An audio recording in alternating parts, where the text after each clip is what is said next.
Stacia, Cult Beauty is UK based, but it's an e-commerce business, and you ship globally, which provides an interesting solution for beauty brands to have a global reach.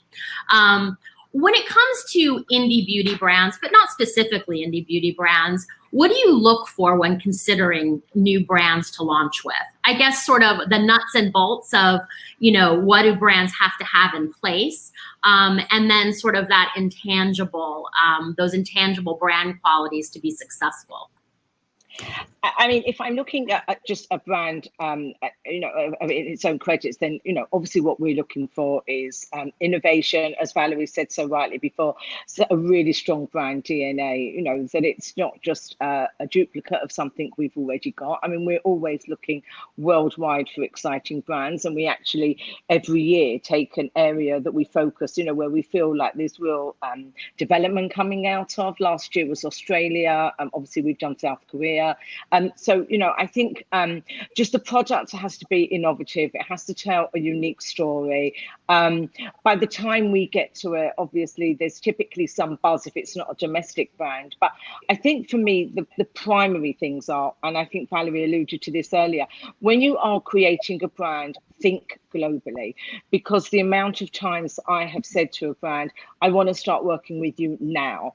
And they're 6 months out of being ready because they haven't gone through compliance. See, there's no registration. So I know it's an added expense, but I just think you have to think globally. The world is a very small place now. If you launch in your domestic market, you're going to have an appetite, and it goes well, there's going to be an appetite from other territories. So I just think that if you can, from the get-go, just think outside of your own market, because although the UK and Europe is perceived as being small, I think Isabel will agree with me that we can actually contribute quite a nice chunk to a brand success. So I just think that's really important. And what makes a brand successful on Cult Beauty? That's a really interesting one. I review every month my sales from the previous month, and we're in the fortunate position now where brands really want to work from us. And our landscape has changed. When we started, we were a real champion of indie brands, and now our mix is a very eclectic one. It's commercial and indie, probably in equal measures. And some things that we think are an absolute guaranteed success sometimes come to bite us on the proverbial, and other things that we think are just going to be little incubator brands just take off from day one. I think having a really charismatic personality, whether that's the leader or just the personality of the brand, really, really is a huge help. Having products that are efficacious, it's easy to do that first sale, but how does someone come back and buy it?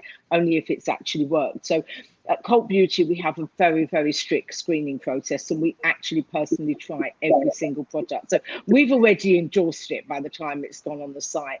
And again, I think to Valerie's point, just that DNA, I think our customers, and I'm sure most customers now, when money is, people aren't spending quite as freely perhaps at the moment, and they're very prudent in their choices, the marketing hyperbole has to stop.